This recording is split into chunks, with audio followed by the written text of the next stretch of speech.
criar regras dentro disso, né? Para dizer, a sua forma de sentir não é normal, você está sentindo errado. Quem somos nós para declarar dessa forma, né? Então a gente fazer essa delimitação é, como diz aqui, bastante difícil à luz da psicopatologia. Até porque o que pode ser doença para um, para outro pode ser uma manifestação normal, né? Por este motivo, alguns autores apresentam sugestões diferentes de critérios de normalidade e de anormalidade a serem adotados conforme as opções filosóficas, ideológicas e pragmáticas do profissional de saúde. E aqui é interessante, eu estava ouvindo um comentário de um outro colega, e dentro desse contexto, né, o que é levado em consideração aqui dentro dessa questão do critério de normalidade? As concepções filosóficas de cada pessoa. As concepções ideológicas e pragmáticas do profissional da saúde. Todos os profissionais de saúde vão ter o mesmo pensamento sobre determinada manifestação? Não. Vai depender do campo ideológico daquele profissional. Vai depender do acesso filosófico que aquele profissional teve acesso. Por exemplo, a gente tem o costume, né? Por exemplo, a gente vê muito isso claramente. Para muitas pessoas, depressão é uma questão de possessão maligna. Mas isso está dentro do contexto filosófico no qual a pessoa vive. Não é maligno. É uma questão de saúde mental. Mas por falta de um conhecimento, por falta de um conhecimento além, aquela pessoa delimita o entendimento dela com base apenas no que ela tem do quê? Da sua religião. E com base nessa sua concepção filosófica, ideológica, ela vai entender aquele sintoma, ela vai entender aquela situação, aquele sinal, aquele transtorno. Não é com base naquilo. Então, da mesma forma, para outras questões, né? Então, o filosófico, o ideológico, o pragmático vai pesar muito. Quando a gente fala de ideologia, a gente vive num mundo ideológico, né? Por exemplo, hoje eu estava vendo uma criança fazendo birra, hoje, na hora do almoço, no restaurante que a gente estava, e os antigos diriam o quê? Que a criança que está fazendo birra é falta de couro. É falta de couro, tem que pegar o chinelo e dar. Antigamente era assim. Antigamente era assim. Isso é uma questão o quê? De cultura, do tempo. Tudo se resolvia na chinela. Hoje, quando eu tenho tido acesso, né? Eu estava dando uma palestra ontem no CRAS, e tinha uma senhora que me procurou e falou: pastor, professor, psicanalista, minha neta está assim, sabe? E fala de morrer, não sei o quê. Ela está tendo sensibilidade para procurar o quê? Eu falei: procura ajuda. A gente pode entender, tem a questão lá do Setembro Amarelo, lá na nossa clínica lá, te faz atendimento popular, não sei o quê, mais barato, a gente vê o que dá para fazer. Mas muita gente não faz isso. Simplesmente diz que palhaçada e ignora a realidade de um sofrimento que a pessoa possa estar experimentando. Então a gente tem que levar em consideração essas questões, ok? Bom, os principais critérios, então, de normalidade, deixa eu puxar aqui esse mouse. Os principais critérios são 9. Vamos falar de cada um deles aqui. Vamos lá. Primeiramente, gente. Primeiros... meu filho, vamos lá. O primeiro critério aqui, então, é o quê? A normalidade como ausência de doença. E eu estou com um material aqui muito bom para acrescentar na nossa leitura. Olha só, o primeiro critério, né, que geralmente se utiliza é o de saúde como ausência de sintomas, de sinais ou de doenças. Então, saúde nesse contexto, não é, normalidade dentro dessa questão psicopatológica, seria simplesmente isso. O que é normal? Não ter nenhuma doença, ausência de doença. Então, o normal é o quê? É o indivíduo que não é portador de um transtorno mental definido. Então, ele é normal, por quê? Porque ele não tem um transtorno mental definido, ele não tem um TDAH, ele não tem um autismo, ele não tem uma síndrome de pânico, ele não tem uma depressão, ele não tem, né, uma AIDS, um câncer, um diabetes, não tem nada disso, então é uma pessoa normal. Mas alguém é normal, de fato, só porque não tem um transtorno mental definido? Para a maioria dos especialistas, trata-se de um critério falho. Por que falho? Pois define a normalidade por aquilo que ela não é, pelo que lhe falta. Veja, por aquilo que ela não é, pelo que lhe falta. Dalgarra diz assim: o primeiro critério que geralmente se utiliza é o de saúde, como ausência de sintomas, de sinais ou de doenças. Olha essa frase. Lembremos aqui do velho aforismo médico que diz: a saúde é o silêncio dos órgãos. E essa frase fez muito sucesso tempos atrás. A saúde é o silêncio dos órgãos. Ou seja, se os órgãos não estão dando nenhum sinal de que de mau funcionamento, então há uma normalidade. Não tem dor de cabeça, não tem nenhum problema de úlcera, de gastrite, não tem uma dor na coluna, não tem uma dor lombar. Então, ausência de doença. Então, uma pessoa que tem nenhuma doença, né? Ou seja, o que falta, né? Não tem doença. Então, é normal. Mas será que a gente poderíamos chamar de normal apenas por esse ponto? A gente poderia definir normalidade apenas por conta disso? Por não ter uma determinada doença?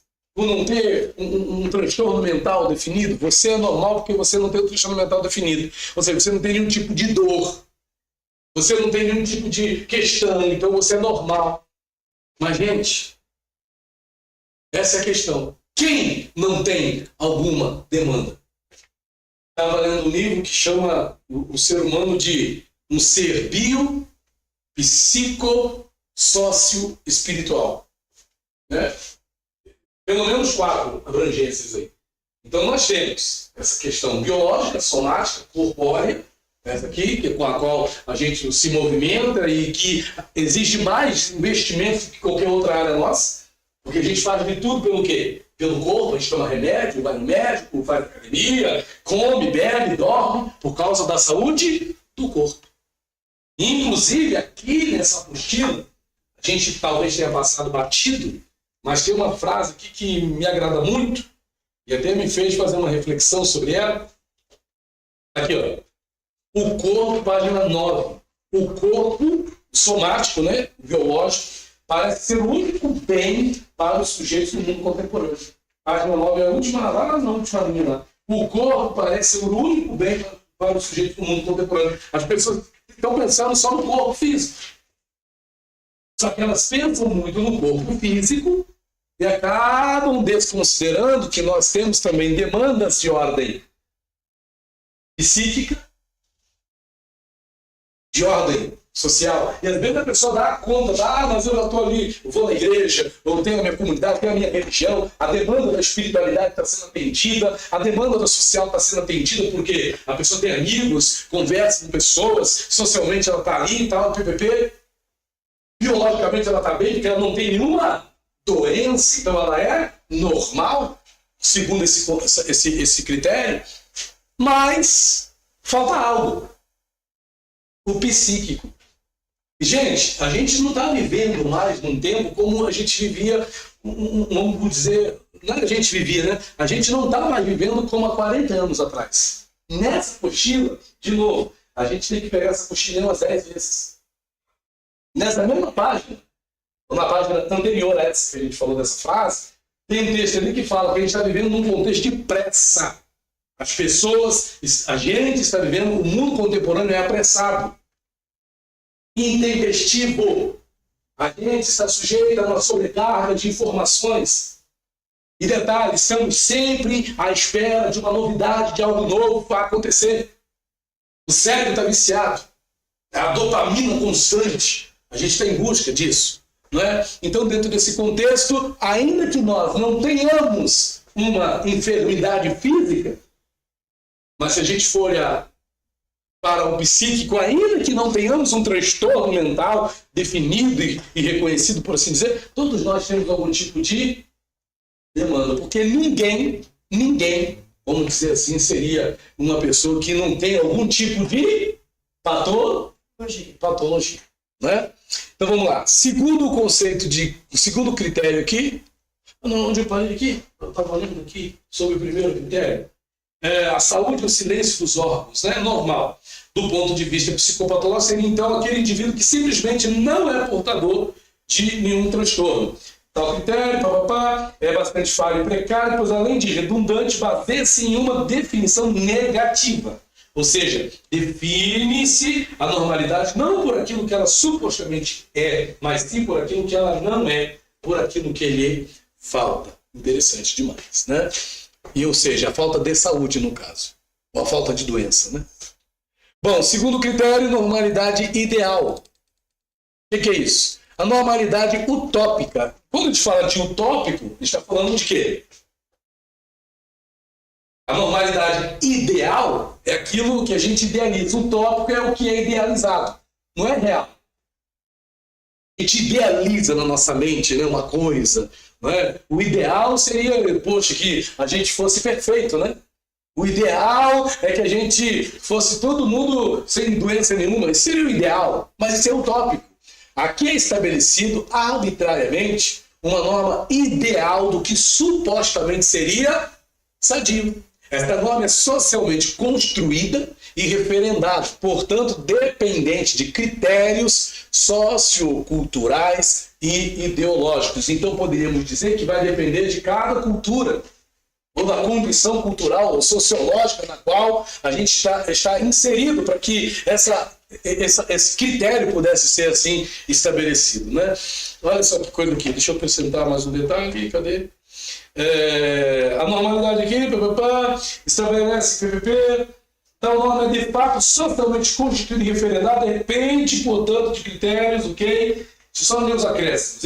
Exemplos de tais conceitos de normalidade, são aqueles baseados na adaptação do indivíduo às normas morais e políticas de determinada sociedade. Lembremos do macartismo nos Estados Unidos e do pseudo-diagnóstico de dissidentes políticos como doentes mentais na antiga União Soviética. E aqui, por exemplo, uma coisa que faz a gente lembrar disso, o que é o ideal? Por exemplo, o escravo. Isso aqui é muito interessante. O escravo, na época da escravidão, ele era considerado normal se ele aceitasse a condição de ser escravo. Enquanto ele estava aceitando a condição de escravidão, era normal. A partir do momento que ele se rebelava e fazia aqueles movimentos em prol da libertação, do fim da escravidão, aí ele já era visto como patológico, como doente. Olha como é que a cultura muda. Mas se a gente parar para pensar, qual é o escravo que vai querer ficar sendo escravo? Mas inclusive tem um nome aí nas internets da vida para esse transtorno. Tinha um nome isso. O escravo que queria fugir, ele tinha uma doença. E qual o nome da doença? Pesquisa aí, gente, rapidinho. O nome da doença, vamos lá aqui, vamos ver quem acha primeiro que eu. Como o escravo era aqui, ó, como o escravo que... Eu não sei se você consegue digitar mais rápido do que eu, que queria fugir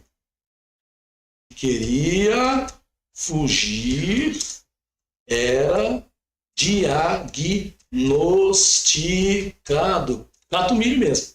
Diagnosticado. Sem vergonha aqui, ó. Deixa eu ver. Drapetomania. Um escravo que desejava fugir não era diagnosticado como uma doença, mas sim rotulado com um termo como drapetomania, cunhado por Samuel Cartwright em 1851 para descrever a doença de escravos que fugiam de seus senhores. Uma explicação pseudocientífica para justificar a escravidão. Então veja, a ordem natural do escravo naquele tempo, ou seja, estamos falando de quê? De cultura, né? Não é isso que aqui está falando? De cultura. Estamos falando de quê? De sociocultural, de ideológico. Com base nessa questão sociocultural e ideológica, né? O normal era o escravo continuar escravo. Mas ele procurasse a sua libertação, então ele era um drapetomaníaco. Um drapetomaníaco. Drapetomania, que era o nome dado por Samuel Cartwright em 1851. Não é muito lá atrás. Drapetomania. Depois vocês pesquisam mais aí na internet, gente. É só procurar. Então vamos lá. Essa é a normalidade ideal. Qual é a ideal, então, naquele tempo? O ideal era que o escravo permanecesse escravo e se aceitasse escravo e continuasse escravo. Mas isso é utópico.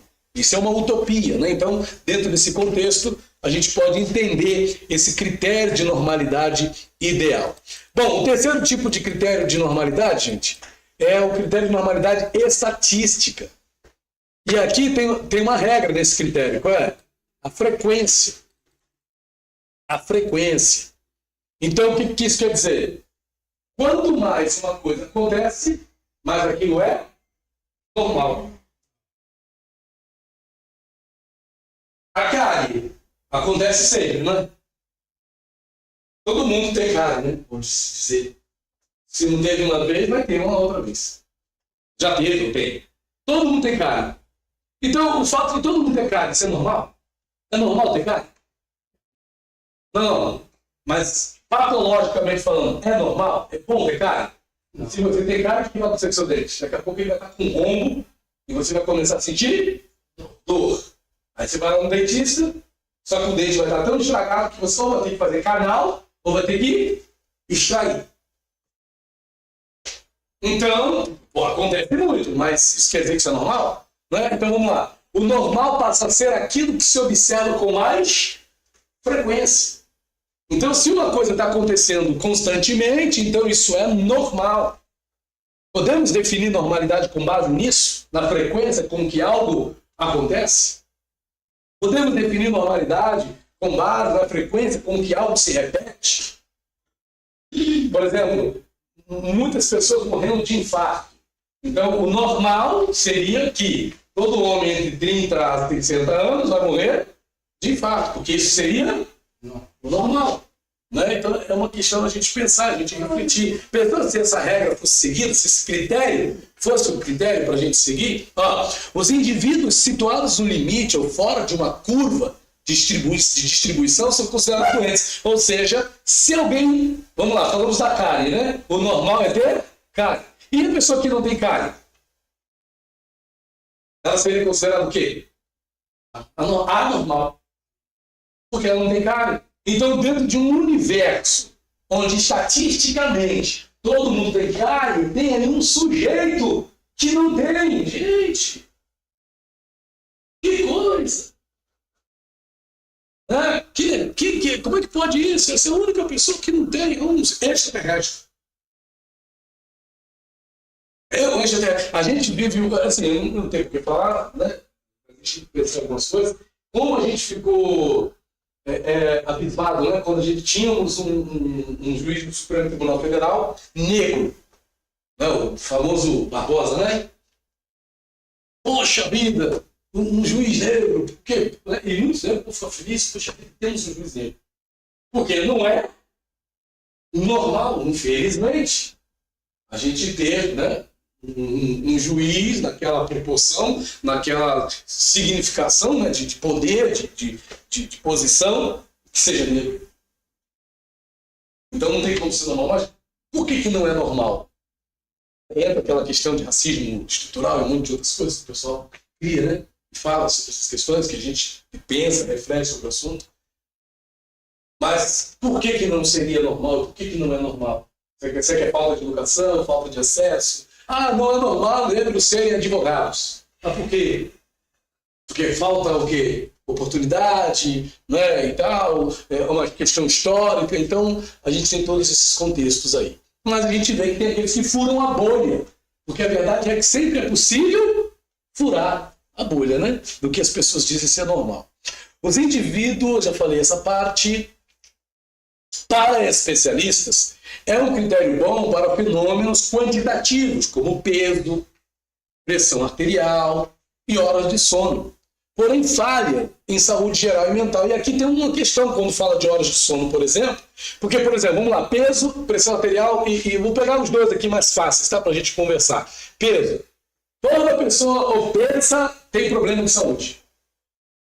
Esse é o normal estatisticamente, mas é verdade? Não. Sono, horas de sono. O normal, toda pessoa que não dorme pelo menos 8 horas por dia vai ter um tipo de problema de saúde. Porque a pessoa não dorme 8 horas por dia. E a pessoa só consegue dormir 4 horas. E que assim mesmo ela se sente o quê? Satisfeita. E o corpo dela consegue repor o que ela precisa com apenas daquelas 4 ou 5 horas de sono. Você não consegue chegar às 8 horas, por alguma razão. Mas não, se a pessoa não dorme 8 horas por dia, né, porque o normal é dormir 8 horas por dia. Essa pessoa não vai ter saúde. Será que a gente pode criar essa regra? Então vamos lá. O que é raro não é necessariamente patológico, né? Não é porque uma coisa é rara que é doente ou questão de doença. Nem o contrário, né? Bons exemplos são as altas taxas de ocorrências de cáries dentárias e sintomas ansiosos e depressivos leves. Porque todo mundo, em algum momento da vida, vai ter algum tipo de ansiedade. Todo mundo, em algum momento da vida, vai ter sintomas de depressão. Faz parte da vida. Quando a gente olha, por exemplo, para a Bíblia, e eu gosto de fazer essa pesquisa, a Bíblia apresenta para a gente os livros de Salmos, por exemplo. Eu fiz um e-bookzinho onde eu chamo de Expressões Emocionais da Bíblia. Quando a gente pega o livro de Salmos, a gente vê ali o quê? Relatos de quê? De tristeza. Salmo 73, Asaf falando, né? Davi vai falar de dores, de sentimentos que todos nós temos em comum. Todos nós passamos por isso. Então não é uma coisa, que a gente não pode sentir isso, que a gente não pode ter isso. Não, todos nós estamos sujeitos às cáries, aos sintomas ansiosos e depressivos leves. A grande incidência desses sofrimentos, dessas doenças, dessas dores, não os faz normais, ok? Ou anormais, né? Considere-se aqui os dois lados. Bom, normalidade como bem-estar. E aqui, gente, a gente tem uma coisa bem interessante, que eu tenho usado bastante aí nas palestras que a gente tem feito, que é o critério de normalidade criado pela Organização Mundial da Saúde, que define como normal o quê? A Organização Mundial da Saúde definiu em 1958 a saúde como completo bem-estar físico, mental e social. E não simplesmente como ausência de doença. Veja, a Organização Mundial da Saúde definiu saúde como completo bem-estar físico, mental e social, e não simplesmente como ausência de doença. Gente, completo bem-estar físico. Pense nisso. Completo. Pleno. Será que é de fato real esse negócio? De completo bem-estar? Existe alguém que experimenta isso?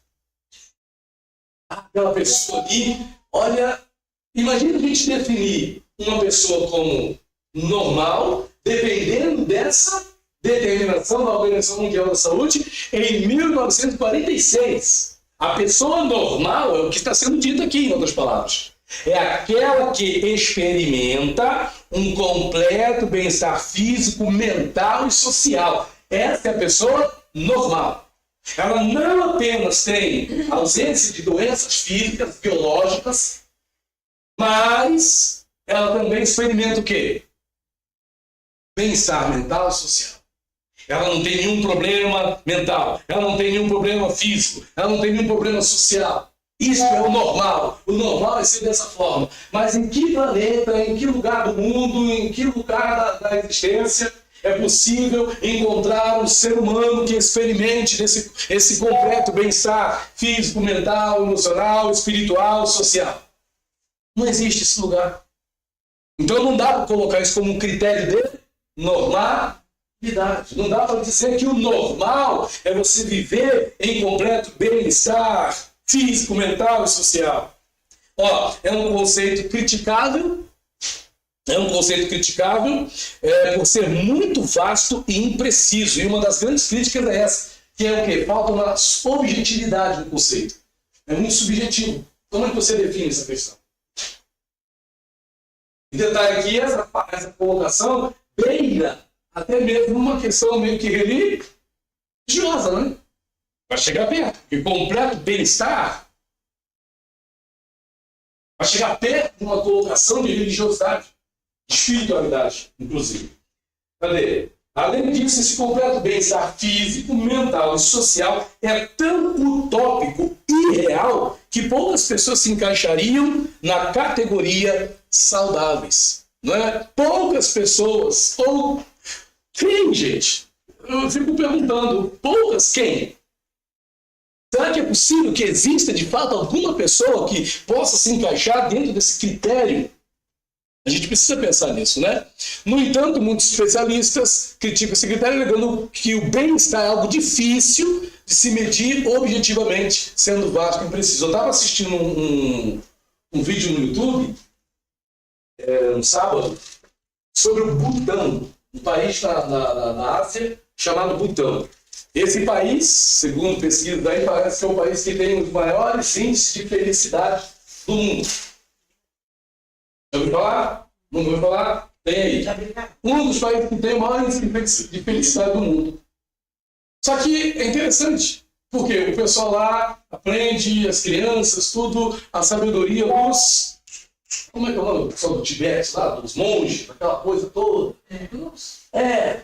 Eles têm essa questão religiosa bem impregnada na cultura deles. A questão da televisão não é uma coisa assim muito comum. O acesso à internet é controlado. Todos devem prezar por todos. Tem que cuidar da rua. É proibido fumar. Aí agora, abrindo uma exceção, pode fumar, mas não pode fumar em locais públicos. Agora, para entrar nesse país, tem um monte de restrição.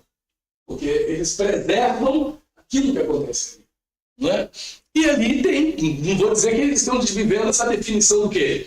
Da ONU, mas estão chegando perto disso, não é? Dessa questão de bem-estar, de felicidade como nação. Não é?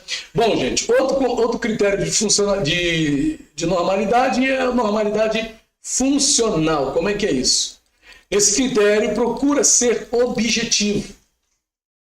Algo é considerado patológico a partir do momento em que se torna disfuncional, ou seja, quando começa a gerar sofrimento para o indivíduo ou para o seu grupo social.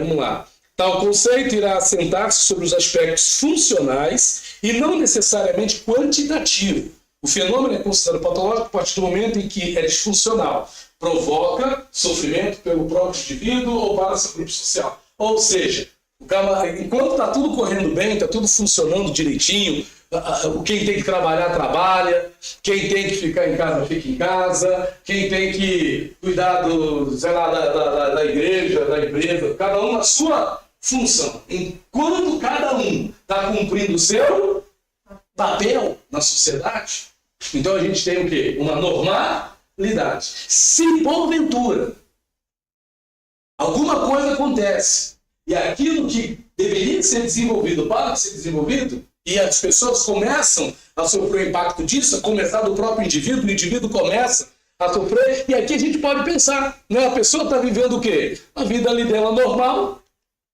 mas de repente descobre que está com câncer. Talvez em fase terminal, uma fase adiantada, de evolução, do tumor. Esse dano vem só para a pessoa? Não. Vem para quem? Para a família. Muda a cultura familiar toda. Se é a mãe que entra nessa situação, nosso Deus. Se é o pai, quem traz o alimento? Se é o marido, quem traz o alimento? Se é a mãe, quem cuida da casa? Quer dizer, vira aquela panaceia. Se tem filhos pequenos, ou se tem filhos adolescentes, como é que fica essa situação? Então, a normalidade que olha para essa questão de funcionalidade é mais objetivo, por assim dizer, né? Então, o patológico só surge quando alguma coisa na engrenagem para de funcionar. Enquanto a engrenagem está funcionando direitinho, enquanto a engrenagem está rodando direitinho, não é? Então está tudo normal, está tudo ok. Se solta uma arruela naquela, ou se deixa de colocar o óleo ali uma graxa ali para o negócio rodar direitinho, então aí a coisa pega. Né? Então é um conceito objetivo, né? É mais prático, é mais fácil de entender. Então, patológico seria o quê? Aquilo que foi causado pelo que se tornou disfuncional. Quando algo começou a gerar sofrimento para o indivíduo ou para o seu grupo social, sua família, sociedade onde está inserido, igreja, seja onde for. Normalidade como processo, gente. Aqui são considerados os aspectos dinâmicos do desenvolvimento psicossocial. Um processo. Neste caso, mais do que uma visão estática, né? Consideram-se os aspectos dinâmicos do desenvolvimento psicossocial, das desestruturações e reestruturações ao longo do tempo, de crises, de mudanças próprias a certos períodos etários. Este conceito é particularmente útil em psiquiatria infantil de adolescentes, assim como em psiquiatria geriátrica. E detalhe, nós estamos numa constante evolução. Nós estamos num constante crescimento. Estamos em desenvolvimento. Estamos nos desenvolvendo.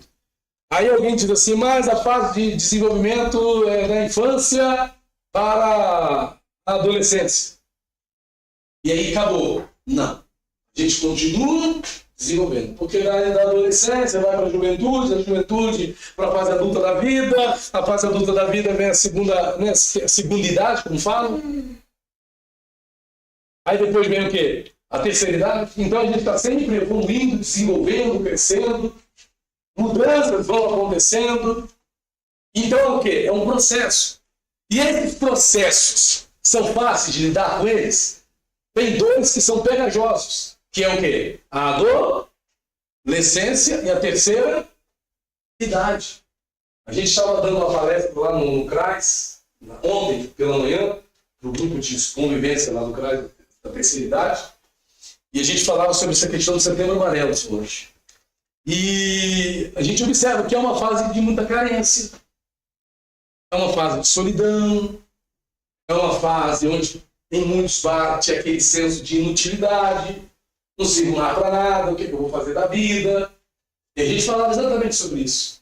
Não é? A pessoa pode estudar, fazer um curso que nunca fez, aproveitar agora que ele não está mais sob o cuidado, aliás, que não está mais com a obrigação de cuidar dos filhos, não tem mais filho para cuidar, não tem, né, aquela obrigação mais que tinha quando os filhos eram pequenos. Agora a pessoa pode ter um vislumbre da vida diferenciado. Mas ainda assim a gente percebe a dificuldade que há nessa fase. E nem todo mundo lida com essa fase da vida, com esse processo com normalidade. Da mesma forma, a adolescência. Gente, o que tem acontecido com os adolescentes ultimamente não está no gibi. O negócio está feio. Não é? E muitas das vezes falta o quê? Falta uma intervenção, uma abertura. E eu defendo isso, né? Essa questão de falar de saúde mental, falar de desenvolvimento, levar, e detalhe, vocês estão aqui, e, gente, isso aqui é para todos nós. Isso aqui é para todos nós. Vamos chamar você para falar. Vamos chamar você para dar uma palavra. Vamos chamar você para fazer alguma coisa, para falar alguma coisa. Se souberem que está fazendo psicanálise, o pessoal já chama logo de psicologia, né? Uhum. Fala, não, é psicanálise, é psicologia, é a mesma coisa. Não é a mesma coisa, não. Tem o objetivo de cuidar da mente, mas calma aí, não é a mesma coisa, não. É? E se as pessoas ficarem sabendo, vão chamar você para falar para esse público, né, específico, adolescentes, pessoas da terceira idade. Então a gente tem que estar preparado para dar uma palavra. E eu vou dizer uma coisa aqui para vocês com toda sinceridade, gente. Não necessariamente uma palavra de pregação. Não necessariamente uma leitura de um versículo bíblico. Isso foi uma coisa que eu demorei muito para aprender. Mas algo específico voltado para a questão daquela problemática. E que não se resolve somente com a leitura de um versículo. A pessoa quer ouvir algo mais. A gente pode dar algo mais? A gente pode falar alguma coisa a mais? Vou só pegar a Bíblia lá e abrir, deixa eu ler aqui uma palavra, deixa eu ter uma palavra para vocês. Se você vai convidado para ir na escola, para fazer uma palestra para os adolescentes, é só abrir um versículo e ler. É só dar uma palavra. Tem o que é a palavra de Deus para resolver esse problema. As pessoas vão esperar algo que esteja à altura também daquilo que você está estudando, ou que diga, ou que justifique o conhecimento que você está obtendo. Não necessariamente uma leitura bíblica. Ok, gente? Ok ou não ok? Eu estou achando vocês muito silenciosos hoje. É sono? Eu também caí no sono. Eu participo bastante, hoje não está falando nada. Solange, Márcio, eu estou aqui fazendo um monólogo. Hoje eu estou sentindo falta, vocês falam bastante? Não, segue aí, segue. Ué? Segue aí que eu tô caindo no sono. Hoje eu estou sentindo uma diferença muito grande, mas tudo bem, vamos lá. Normal. Hã? Como se fala, né? Na igreja seria porque Deus está falando. Isso! Vamos lá. Normalidade subjetiva. Gente, tem gente aqui. Ok, pastor Claudio Fortini. Ok, Rosinha. O que mais? Fica aparecendo aqui umas notificações toda hora. Deixa eu mandar um alô aqui para o pessoal reclama que eu não falo nada. Ok, Sulamita. Boa noite a todos, Rosinha. Ok? Falta agora a Rosânia. Aquele está quietinha hoje, é verdade, Rosânia, tá mesmo. Tá na dela aqui. Aquele que está falando aqui, o Sulamita que está falando aqui. Ok, beleza. Vamos lá. Normalidade subjetiva.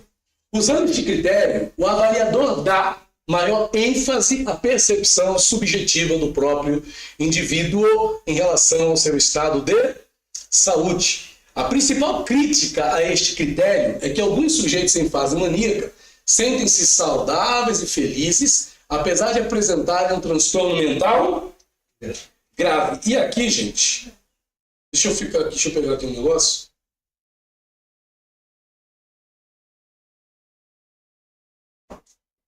Tá. Aqui tem um negócio interessante. Aqui é dada uma ênfase à percepção subjetiva do próprio indivíduo em relação ao seu estado de saúde. Vamos lá. Eu guardei uma coisa para falar, pensei que eu esqueci, mas lembrei. O quanto o que você fala de você realmente vale. O quanto o que você fala de você, para vocês que estão ouvindo aí, o quanto que você fala de você mesmo é realmente verdade. O quanto que você fala de você mesmo realmente vale. Porque a gente chega aqui e a gente fala de nós mesmos. E ninguém fala de si mal. A gente só fala de nós, e aí nós todos somos um pouquinho narcisistas, né? Porque quando a gente fala de nós, a gente sempre fala, não, mas eu estou muito bem, eu estou ótimo, eu estou aqui muito legal, eu estou aqui perfeito. Eu estou aqui muito legal, eu estou aqui muito bem, eu estou aqui muito ótimo.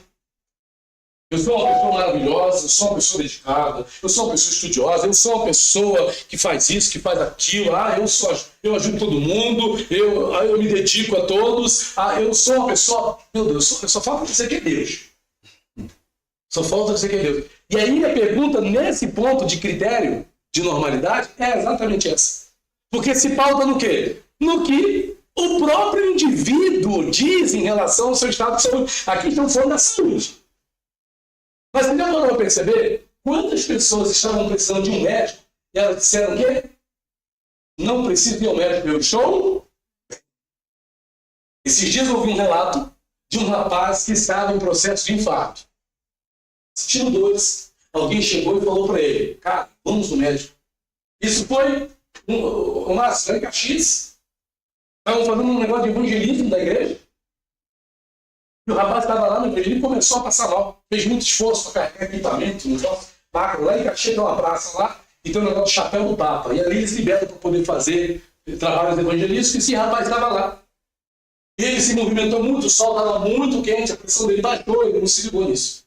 E um pastor lá falou, cara, você está passando mal, cara. Vamos no hospital. Não, estou bem. Cara, vamos no hospital. Não, estou bem. Passou uma hora, passou duas, passou três. Chegou em casa, foi o tempo dele sentar no sofá. Infartou, morreu sentado no sofá. Porque ele disse que estava bem. Aí eu pergunto, poderia ter evitado a sua morte? Poderia. Até gente fala, porque morreu porque chegou a hora. Será? Eu não acredito. Será? Exatamente. Será que chegou a hora? Ou a pessoa não se cuidou? Eu gravei uma fala ainda há pouco para um pessoal da Batista, de uma igreja que me pede uma reflexão para eles, sobre autocuidado. Às vezes o nosso grande problema é esse. A gente cuida de tudo, mas a gente não cuida de quem? De si mesmo. Porque a gente está bem. Eu estou bem. Está sofrendo, está triste, está desmotivado, está desgastando, está para baixo, mas eu estou bem. Eu estou bem. Eu estou bem. Não procura ajuda, não pede conselho, não pede uma orientação. Eu estou bem. Eu já cheguei. Bom, não sei. Então, quanto vale o que você fala de você mesmo? O quanto dá para acreditar no que você fala a seu respeito? Então, aqui, dentro do que você falava, você vai dizer, fica difícil porque a pessoa omite informação. Tipo aquela mulher, vai tudo bem ou não vai tudo bem. O filho estava morto lá dentro. Saúde. A pessoa omite. Então, aqui, de novo, tá? Eu só estou lembrando aqui as partes da aula, da apostila, porque, e mais uma vez eu reforço, gente. Leiam a apostila. Olha o que diz aqui, ó.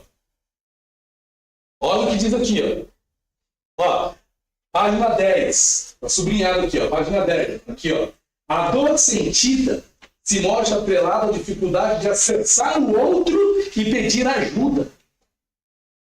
Página 10 aqui, no meio da página. A dor sentida se mostra atrelada à dificuldade de acessar o outro e pedir ajuda, já que o apelo em uma sociedade que exige performance, ou que todo mundo seja bem ou bonitão, né, evidencia falha e gera vergonha. Eu não posso pedir ajuda, não. Porque vão achar que eu sou fraco. Porque vão achar que eu não sei lidar com as minhas mazelas. Vão achar que eu sou incapaz, não tenho condições. Então, às vezes, a pessoa está dentro desse contexto aqui. Né? E olha aqui, ó.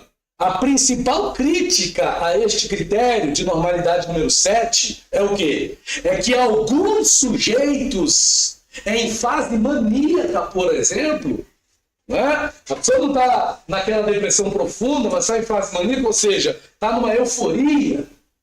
Fase maníaca é euforia. E nesse estado de euforia, estou feliz, estou pleno, estou satisfeito, estou bem, estou maravilhoso, estou ótimo, estou bom demais. Mas na verdade, se ela está em fase maníaca, o transtorno bipolar tem essas duas fases. Tem ali no meio, né? Mas tem a questão da depressão profunda ali. Tem a questão da fase maníaca, onde a pessoa está tudo bem, está tudo ótimo. E detalhe, em fase maníaca ela se sente saudável e feliz. Saudável e feliz. Isso é normal? Normal. Outra questão, as pessoas cometem muito esse equívoco com ele. Depois está mal e fala que está bem. Isso é normal? Responde o senhor. Dá para chamar essa pessoa de normal nesse sentido? Não. Ela está numa condição patológica, ela está precisando de ajuda, de atendimento, de cuidado. Então, mas aí abrange mais um pouquinho de conversa, né? A pessoa orgulhosa, né? A pessoa que não se expõe. Aí vai aumentando. Então, em detalhe que a gente está falando normal aqui e patológico. Normal e patológico. Quando ela está num estado de patológico, está num estado de sofrimento, precisa de ajuda. Ela não está normal. Mas quer pedir ajuda. A nível, por exemplo, de Setembro Amarelo, que é o que a gente está vivendo agora. Quando as pessoas estão precisando de uma ajuda, estão lá com ideação suicida, pensando em desistir da vida, mas não conversa, não pede ajuda, não fala, não chega e diz o que está passando porque não quer mostrar fraqueza. Então, mas o Brasil hoje em si está assim. Tá dessa forma. Eu ouvi falar também que o mês de setembro é o Setembro Rosa, o mês suicida. Amarelo, né? Isso. É um mês suicida também. É um mês da prevenção ao suicídio. É, isso aí. É da prevenção ao suicídio. Mas a questão é que a gente está vivendo isso aí. Então, cuidado com gente que aparece saudável e feliz demais, né? Tem que ficar atento. Apesar de apresentar um transtorno mental grave.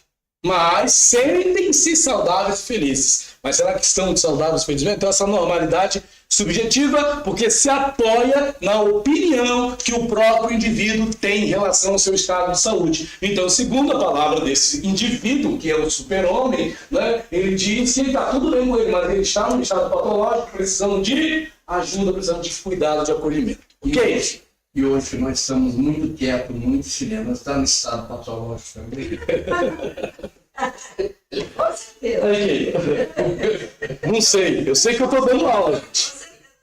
Eu sei que eu estou dando aula. Eu estou seguindo a linha da normalidade aqui, fazendo o que eu tenho que fazer. Mas se vocês estão normais ou não, aí é com vocês. Aí não é comigo. Ok? Vou me poupar, vou me guardar dessa fala. Vamos lá, gente. Normalidade como liberdade. E aqui tem uma coisa bastante interessante. E toda vez que toco em liberdade, eu vou lembrar e vou falar desse livro. Vocês vão escutar eu falar várias vezes. Porque eu achei libertador esse livro, né? O Medo da Liberdade, de Erich Fromm, onde ele trabalha muito essa questão da liberdade. Né? Por um lado, a gente luta para ser livre, mas por outro, a gente continua preso. Né? E detalhe, parece que a liberdade ela só se dá, de fato, quando a pessoa está presa. E não quando a pessoa está livre. Olha que jogo de palavras doido, né? Mas é isso aí. Para alguns autores de orientação fenomenológica, e a gente vai falar sobre essa questão de fenomenológico, bom, a doença mental seria a perda da liberdade existencial. A perda da liberdade existencial, onde a pessoa se veria num cativeiro a nível de pensamento, a nível de ideias, a nível de imaginações.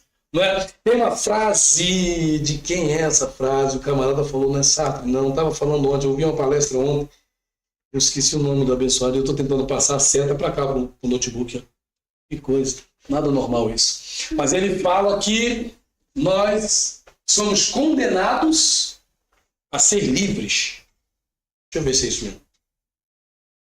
Condenados a ser livres. Aqui, ó. Quem disse?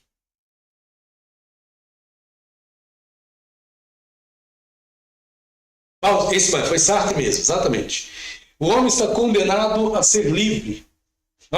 Significa que os seres humanos têm a liberdade de escolher seu próprio caminho e agir de acordo com a sua vontade, mas também carregam a responsabilidade pelas consequências de suas escolhas. Sartre pensou isso, né? E a representação aqui, a explicação é interessante. O homem está condenado a ser livre. Então vamos lá. Para alguns autores de orientação fenomenológica, a doença mental seria a perda dessa liberdade existencial. Desta maneira, a saúde mental se vincularia às possibilidades de transitar com graus distintos de liberdade sobre o mundo e sobre o próprio destino. E aqui a gente já pensa, gente, uma questão real, né? Porque se a pessoa é identificada com algum tipo de transtorno, obviamente essa pessoa perde o quê? A sua liberdade de trânsito. Né? Ela vai ser ali, de alguma forma, interrompida. E aí a gente lembra de novo daquele filme, né? Garota Interrompida, né? Da Angelina Jolie, mais uma atriz que eu esqueci o nome. Então, isso, perfeito. Então, o que nós temos aí? A perda da liberdade nesse contexto. Se a pessoa está apresentando sinais patológicos, a pessoa precisa ser internada, precisa ser retirada do meio para obter tratamento. E aí eu estava numa situação, uma vez, onde o rapaz estava dando muito trabalho e apresentava questões de transtorno mental, só que a família ficava na dependência dele tomar a medicação. Para ele estar bem, ele tinha que tomar a medicação que havia sido recomendada pelo psiquiatra dele. Só que ele não tomava o remédio. E vivia tendo crises violentas, psicóticas, né? Inclusive de pegar a faca, tentar matar os outros, dizer que ia se matar, tacar fogo na confecção do irmão. E tinha reações assim terríveis. E aí a família não sabia o que fazer. Por um lado, não sabia se levava ele, mas não podia levar, e ficava aquela confusão. Né? E a família sofria por conta desse negócio. Mas o fato é que ele tinha condições, eu falava para ele, cara, vocês acham que ele tem condições de decidir se vai tomar um remédio ou não? Ele não está em condições. Ele precisa de uma ajuda mais específica, que vocês não têm condição de dar nessa condição, nessa circunstância, né? Então, dessa maneira, a saúde mental se vincularia às possibilidades de transitar com graus distintos de liberdade sobre o mundo e sobre o próprio destino. Aí entra uma questão. A pessoa, por exemplo, quando se fala dessa questão de transtorno, nesse contexto, a pessoa que é normal segue a vida dela. Ela vai ter lá um carro para dirigir, ela vai ter, se tiver um registro, uma arma de fogo. Mas imagina você uma pessoa que tem algum tipo de patologia, você pega e dá um carro para ela dirigir. A pessoa que tem um tipo de patologia, você pega e coloca uma arma na mão dessa pessoa, ou vai colocá-la para trabalhar em determinados tipos de serviço, fazer algum tipo de serviço, algum tipo de ofício. Essa pessoa vai ter condições de dar conta daquele serviço? Se ela não está dentro dessa condição de liberdade existencial, como é que ela vai dar conta de certos tipos de afazer? Como é que, inclusive, vai se deixar permitir que essa pessoa, como acontece às vezes, uma pessoa que não tenha, que tem algum tipo de transtorno mental e que engravida? Cuida do filho? Consegue exercer a maternidade? Não consegue exercer a maternidade? Como é que faz? Então, tudo isso são questões que vão ser levadas em consideração dentro desse contexto. Cara de pedra. Tinha um jovem lá que estava tendo algumas reações patológicas. Aí chegou 2 crentes lá muito espiritual. E crente espiritual não entende essa coisa. Aí teve uma hora lá que o cara falando que ia matar, que ia sair. Aí eles perguntaram, quem tá aí? Falou, eu tô na minha casa, tô somos da minha casa. Porque tem que ter um certo conhecimento para lidar com algumas situações. Começa a deixar o camarada mais anormal. Vamos lá. Aqui, então, a saúde pode ser vista como a possibilidade de dispor de senso de realidade, senso de humor em um sentido poético perante a vida. Então, essa seria a normalidade. Então, ser normal é exatamente ter o quê? É ter esse senso de realidade. Ser normal é ter senso de humor. Ser normal é ter um sentido poético perante a vida. E, tipo, deixa a vida me levar, vida leva. Que quase sempre não dá, né? Nesse Brasil. Assim, mas eu acho interessante, né? Não há aqui uma crítica, né? Deixa eu ver aqui na continuidade do texto, mas não tem crítica, não há uma crítica a esse critério.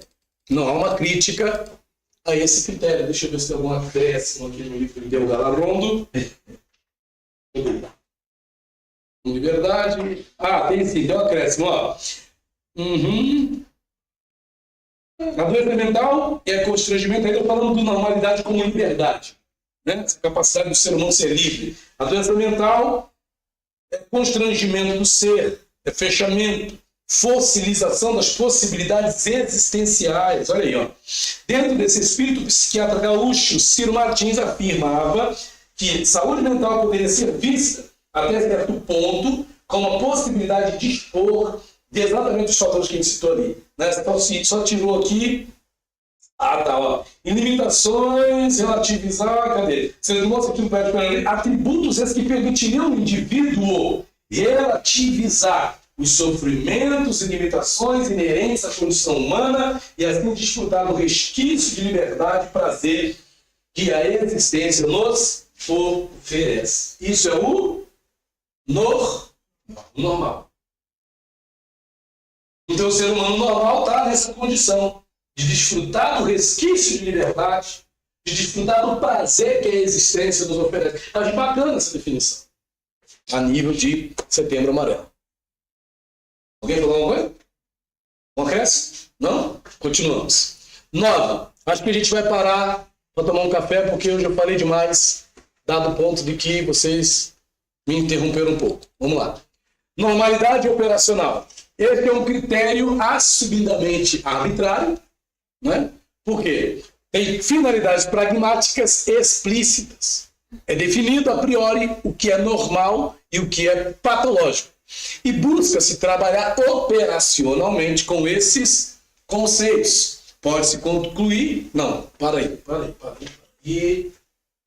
Cadê? Define-se a priori o que é normal e patológico e busca trabalhar operacionalmente com tais conceitos, aceitando-se as consequências de tal definição prévia. Então, ele é arbitrário, né? Tem finalidades pragmáticas explícitas. O que é normal tem que se definir a priori, o que é normal e o que é patológico. Mas aí a gente entra, né? Normalidade operacional.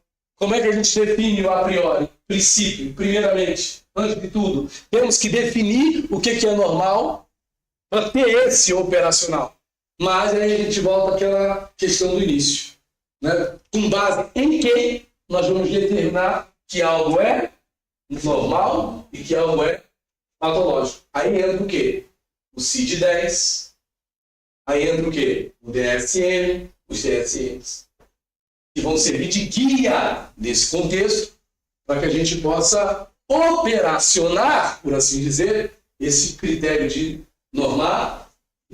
Então, como é que eu vou, então? Para que vai ser a minha regra, né, para poder determinar essa normalidade operacional? Esses guias de saúde mental. Então, tem aí, o Luiz tem aí o CID-10, acho que já está no CID-11, se não me engano, né? Tem o DSM-5-PR, que parece que saiu agora. E ali traz, né, todas essas questões. Está sendo definida ali nesses manuais, né, de transtornos mentais o que é a priori normal e patológico.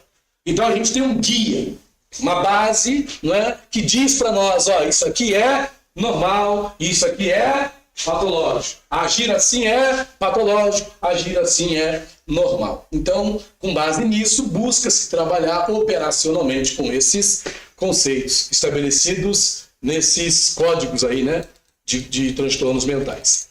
Bom, pode-se concluir que os critérios de normalidade variam consideravelmente. Portanto, essa é uma área da psicopatologia que exige postura permanentemente crítica e reflexiva do profissional. E é interessante, depende de quê? De uma postura permanentemente crítica e reflexiva do profissional. E duas coisas que muitas das vezes eu demorei muito, né?